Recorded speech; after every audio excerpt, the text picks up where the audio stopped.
So we'll start with this House settlement, and I don't want to box you into a corner of taking this in whatever direction you think it needs to go. But obviously, the numbers are out there: the 20.5 million for the athletes, the 2.8 billion for the athletes of the past 10 years.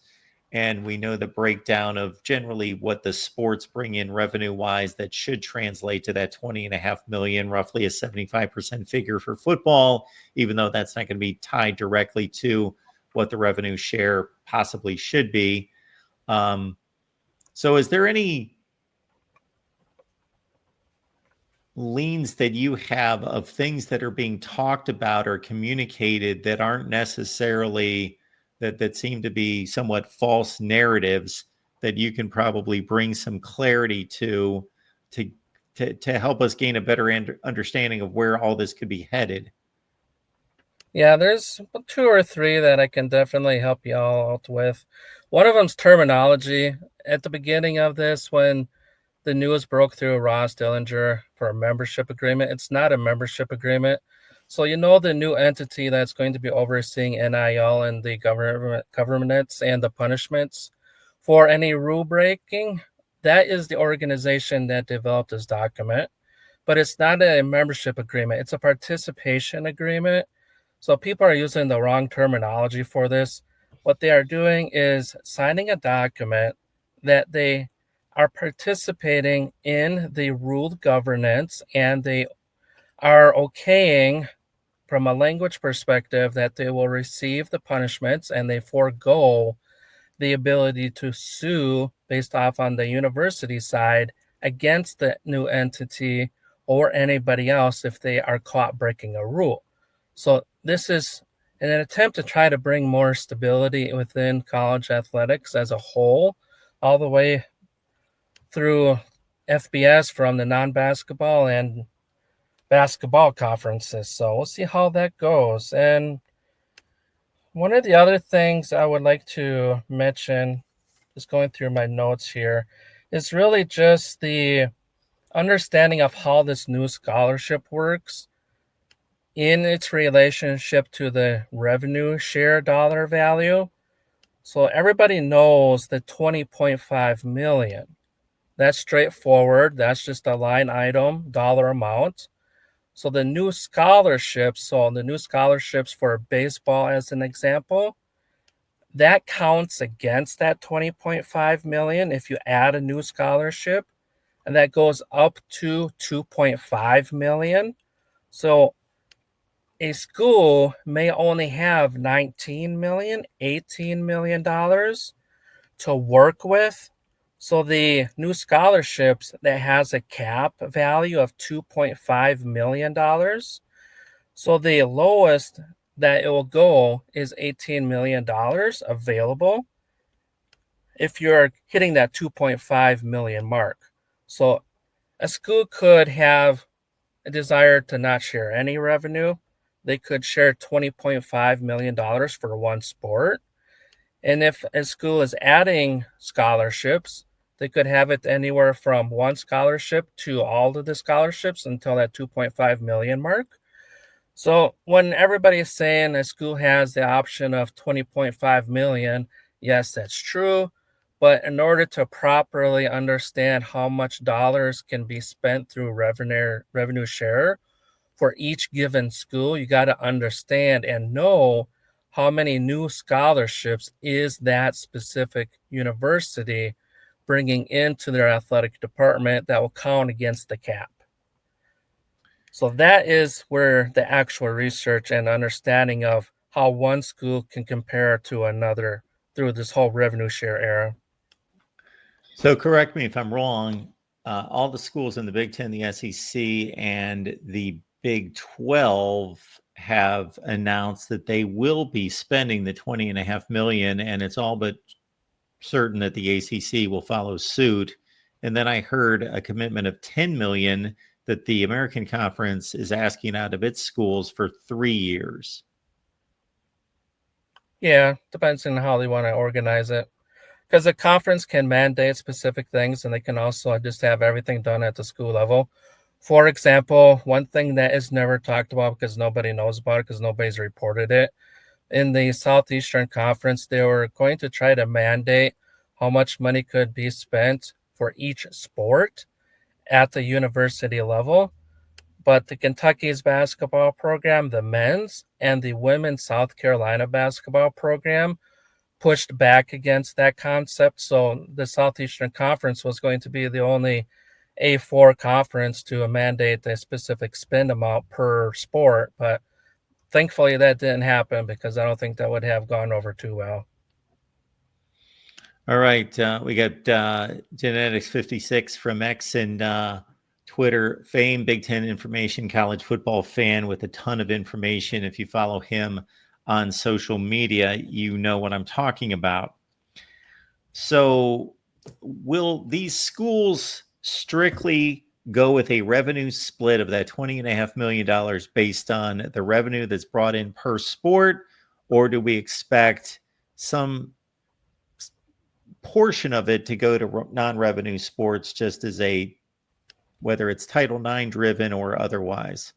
Yeah, the way that I understood it from talking to people in athletics is list down what's important from a sport perspective for each school. So, for example, in the state of Nebraska, what's most important? Well, it's going to be volleyball and football. In Oklahoma, gymnastics is more important than it is at Nebraska, for an example. So, a school like Nebraska may spend all of their money, or at least 95% of it, on football, volleyball, and basketball. Then they may give 5% to wrestling or another sport. So, in the Penn State, for example, based off of previous reporting, their AD plans on spending revenue share dollars on wrestling with volleyball and football. So you just have to know what each school wants to do. Because there's nothing, I don't know the word to use. It's school A, school B, school C, school D, E, F, G, keep going on. They're all going to do it differently. They're all going to have different dollars to spend. They're going to organize everything differently. And I'll talk a little bit more about how some of this stuff is going to work here in a second too. Okay, so before we get to that, I'm fascinated with, and I don't even know that we're going to see the numbers past the distribution to the individual sports would be the distribution on a football roster of how a particular school is going to determine the worth of these football players. Yes. A lot of NFL analysis is being done in these athletic departments to figure out how does the NFL do it. So the NFL, it's very complex. They'll have a dollar value based off of a position, years of experience, production, all of that. So that's all calculated out.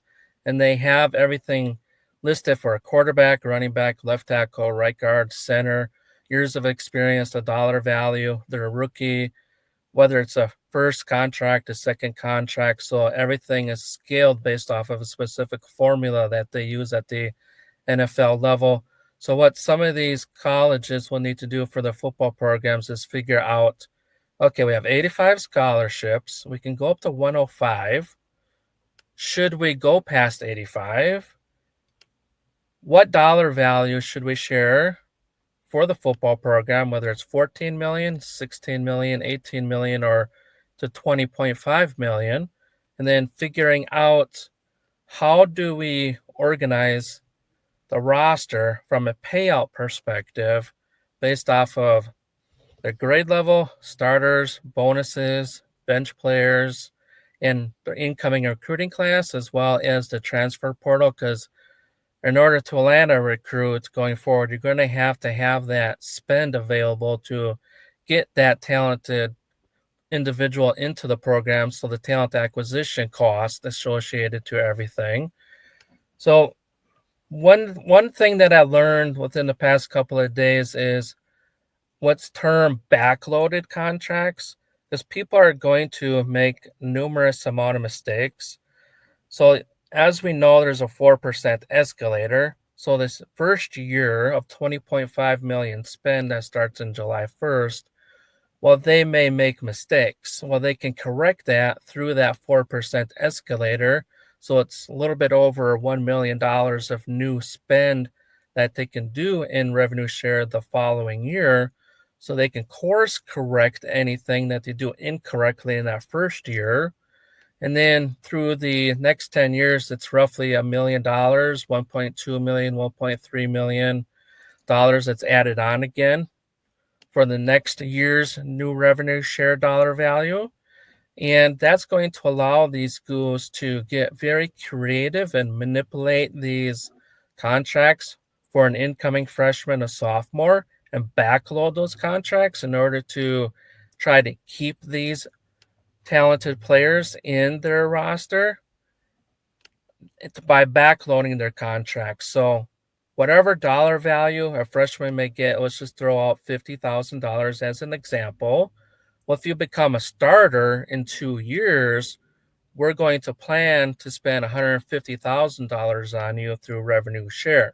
But if you leave, you're not going to get that money, obviously, because you enter the transfer portal. And then the termination clause of what's written in there from a language perspective will come into play. So it's going to be quite interesting how every school does things differently and who ends up being the smartest ones at this from a revenue share payout perspective. And then obviously the NIL aspects of things will go on top of that. Every deal has to go through Deloitte for a ROC evaluation, no matter who the organization is that's giving out the money. And one of the things that some people are having conversations about is how do we funnel this money like we currently are now to pass through that Deloitte?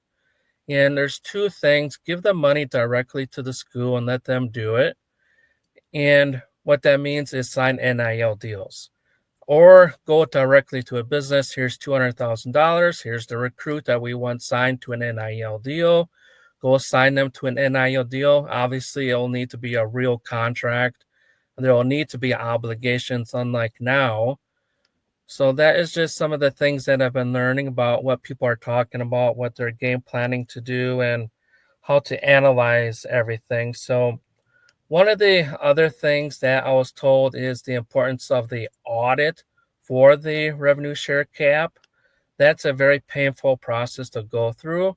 So when the new guy that was hired that will run the new entity, it was mentioned very clearly that he has experience going into investigations of people and professional teams that have violated that cap at the professional level in the Major League Baseball, etc. He has experience doing that. So that's going to be very valuable to try to find a cheater, because the way that the data is going to be entered is there's 2 people per campus that are going to be designated to enter this data manually, which I can very easily see trying somebody to try to cheat their way into spending more money than they're actually allowed to by manipulating what gets entered into that LBI. So we'll see how that goes. Fascinating. So you started to touch upon NIL. Before we get to that, I want to put the close on the salary distribution, because I'm going to bring up a strategy that's not going to fly, because it's just not going to fly, because obviously these players in any sport are paid as the season unfolds, and that is determined before the season starts. But the most accurate way would be to actually let them play the season and then determine their worth at the conclusion of the season, because it's all projection about how good they're going to be. And obviously there's going to be busts and there's going to be breakout players.